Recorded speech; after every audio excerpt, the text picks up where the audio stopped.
Okay, this is my post-fight video for Timothy Bradley versus Brandon Rios. I have to be honest with you, fight fans, I didn't stay up to watch the fight. I felt that Timothy Bradley was far the better fighter.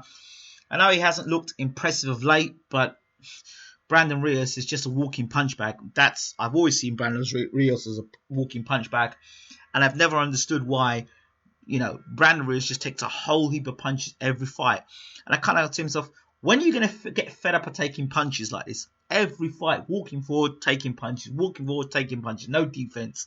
Exciting that is for fight fans, but I'm always concerned about a fighter 10, 15 years later, the impact of taking all those punches to the head.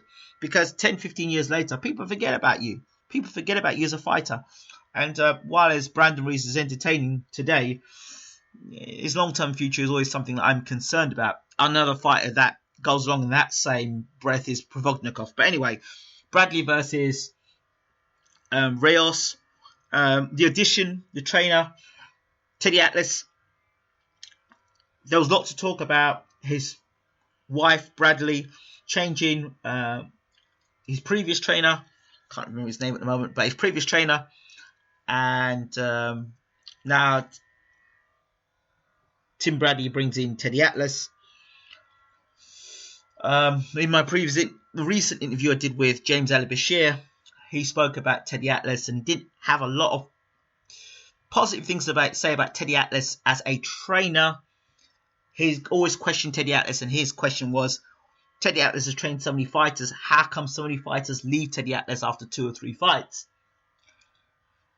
Now, yes, it was a good win by Timothy Bradley, outboxed Rios. Rios came in and lost a lot of weight. So, was that an issue? It probably is, to be honest. But Bradley, not noted as a big puncher, as we know that. But he's a cumulative effect of putting punches together. And if you get whacked up the amount of times that Rios is getting hit from body to head, it was like action replay. It was like watching around, then Bradley throwing punches, Rios taking them. Bradley spinning to the left, moving to the right, putting his left shoulder, put his head across the left shoulder. Stuff that Atlas has actually added to Timothy Bradley. But the thing is, Bradley can box. Bradley can box anyway.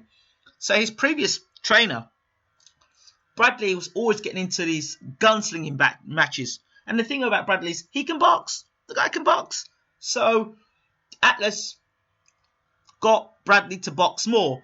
But let's be honest. I mean, Atlas, that's a great debut for Teddy Atlas with Brandon Rios. But Brandon Rios can't box. Brandon Rios is a walking punch bag. So Bradley was able to get on the move from left to right, lateral movement, throw his punches, which he would do anyway, put combinations together. So for me, people may give rave reviews of Teddy Atlas, but I mean, judging by what Timothy Bradley's been saying about his previous trainer, if his previous trainer has not been putting the dedication into him, then Teddy Atlas coming in and giving him 100% attention, of course, you'll see the benefits of that. So you have a weight drain Rios, a guy that really isn't the best boxer in the world. He's just a come forward walking punching bag. That's what he is. And I've never been convinced of Brandon Rios as a welterweight anyway. So, all in all, he's not dedicated to the sport. Doesn't really care about the sport anymore. You can tell that the way he comes to weigh in. So he gets stopped in the end by a body shot. But let's be honest, when you get weight drain the way you do, the way he's done that to lose the weight, lack of dedication, and got what was coming to him. So I'm just glad that Rios is going to retire. I don't want to see him come back. Although, having said that, there is one fight I would like to see Rios in, and that's against Victor Ortiz, because I know there's some real bad blood there. And whether that fight will ever be made, I don't know what's going to happen with Ortiz's career, and I don't know if Rios will take that fight, but that's a fight I'd like to see. But other than that, I'm glad Brandon Rios is retiring. As for Timothy Bradley, I just see that no more than just a workout for him. There are other fighters out there.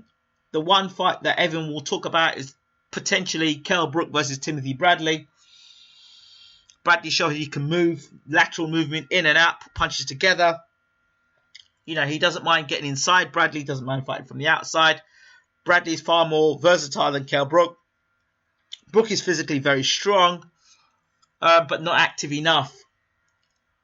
You know, I'd like to know why Brook is constantly getting injured and not fighting as consistent as we'd like to see him. I hear about he's got weight problems, but I don't know. Was he trying to hold out from the Diego Chavez fight to fight Bradley? I don't know. But it's time Brook fought a world-class name. Yeah, given he fought Porter, but now he's got to step up and fight somebody in the top 10. If it's not going to be Khan, he's going to fight somebody else.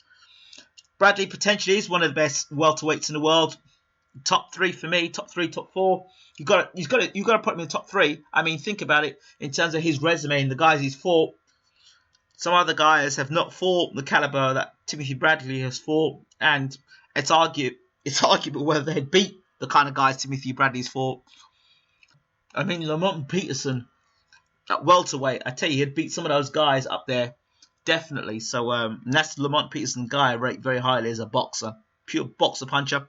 I rate Lamont Peterson highly. So, in conclusion, it was no more than probably a sparring match for Timothy Bradley. He wasn't really pushed by Rios. And for me, I'm glad that Bradley's won the fight. I'm glad Bradley's won the fight boxing sensibly so he can have a longer boxing career.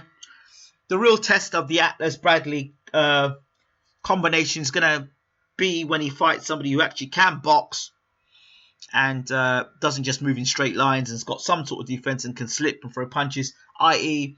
whether it be a Pacquiao, a Terence Crawford, if Crawford were to move up, Terence Crawford, those guys, a Thurman, a Porter, those guys, to see how he would do against those guys now, with Teddy Atlas in the corner. For me, I don't know about Teddy Atlas. Bashir has got a point. Why so many fighters left Atlas after 2 or 3 fights? We'll have to see if Atlas is still around after 2 or 3 fights with Timothy Bradley. This will be interesting. But we'll wait and see. Maybe Teddy Atlas now has had a change of heart in the way he handles things. And the way he handles, maybe his people skills are probably not the greatest. Who knows? I don't know. But there's got to be something in it. Anyway, if you want to know more about that interview, just check out James Ali Bashir, the latest interview we've done on Bayloric YTV. It's James Ali Bashir, and he's talking about racism in the sport of boxing. Usyk's next fight, possibly against Matt Yaskins, and his views on Fury Klitschko. This has been Ingram Jones of Bayloric TV. I'm out. Thanks for watching.